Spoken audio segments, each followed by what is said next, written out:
मध्य प्रदेश में सहकारी समितियों के भंग होने का मामला कांग्रेस ने उठाया है। कांग्रेस के मीडिया विभाग के अध्यक्ष मुकेश नायक ने सरकार पर आरोप लगाते हुए कहा कि सरकार और सहकारी समितियां भंग कर दी गई है। अब उनका स्थान सरकार ने ले लिया है। सहकारी समितियों में फर्टिलाइजर नहीं पहुंच पा रहा, जहां किसानों को डीएपी खाद समय पर उपलब्ध नहीं हो रही है। महंगे दामों में बाजार से डीएपी खरीदना पड़ रही है। देखिए खास रिपोर्ट।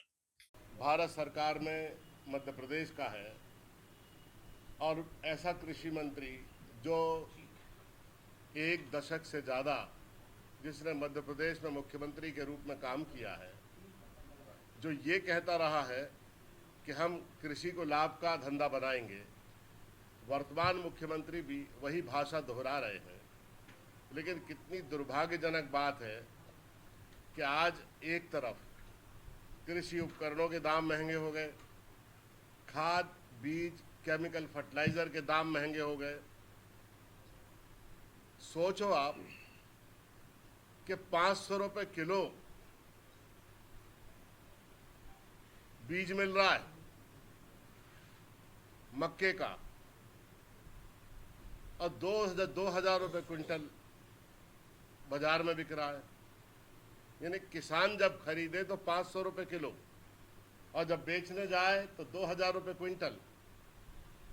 और इन तमाम चीज़ों के चलते जो प्रति हेक्टेयर उत्पादन लागत थी वह इतनी ज़्यादा बढ़ गई है कि किसान का उत्पादन आज फायदे का भी नहीं रहा, दोहरे लाभ की तो बात और है। मैंने आज जिस समस्या को लेकर आपको आमंत्रित किया है वो समस्या है सहकारी समितियों में फर्टिलाइजर का नहीं मिलना, नकली बीज, नकली खाद, एक्सपायर डेट का पेस्टिसाइड और मूंग में छिड़क दो तो जब मूंग पैदा हो जाए तो कह दिया जाए कि जहरीली है। तो बिक कैसे रही? जहरीला जो केमिकल फर्टिलाइजर है वो कौन छिड़क रहा है और कृषि वैज्ञानिक क्या कर रहे हैं? मध्य प्रदेश का कृषि जो डिपार्टमेंट है वो क्या कर रहा? जब किसानों ने मूंग काट के अपने घर में रख ली तो सरकार कहती है कि मूंग का प्रोक्योरमेंट इसलिए नहीं करेंगे क्योंकि ये मूंग जहरीली है।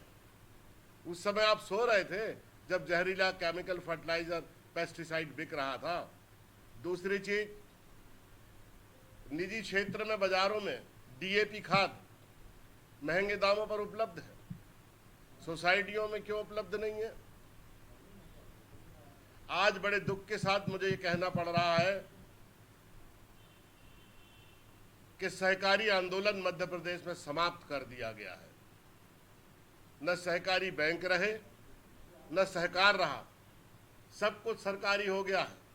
और पिछले दिनों जो सहकारी बैंकों से संबंधित अधिनियम पारित हुआ विधानसभा में, उसने ये मार्ग प्रशस्त कर दिया कि अनिश्चित काल के लिए बैंकों में सरकार अपने मनचाहे प्रतिनिधि को नॉमिनेट करके रख सकती है। आप बताइए, जो सहकारी आंदोलन के शेयर होल्डर्स हैं, जिस सहकारी आंदोलन के को धारण करने वाले लोग हैं, मतदाता हैं, उसकी मतदाता सूची है, लेकिन न तो प्राथमिक इकाइयों के चुनाव हो रहे, न जिले में सहकारी बैंक के चुनाव हो रहे। ये हालत है कि जो नॉमिनेटेड लोग हैं बैंक के अध्यक्ष, वो पान पराग तक सहकारी बैंकों के पैसों से खा रहे हैं। पूरे सहकारी बैंक जो लोकधन है, एक व्यक्ति से लेकर दूसरे व्यक्ति को देकर जो उसका विस्तार होता है, वो लोकधन आज भ्रष्टाचार की बलि चढ़ गया है। और इसलिए मैं सरकार को एनलाइटेंड करता हूँ, जागृत करता हूँ इस बात को लेकर कि आप समझ जाओ, किसानों की इस तरह से उपेक्षा, किसानों के साथ इस तरह का अन्याय आपको बहुत भारी और बहुत महंगा पड़ेगा भविष्य में। और इसलिए सहकारी समितियों में तत्काल आप डीएपी खाद उपलब्ध कराएं किसानों के लिए, और जिस दामों पर, सरकारी दामों पर मिलता है उस दाम पर प्रोवाइड करें।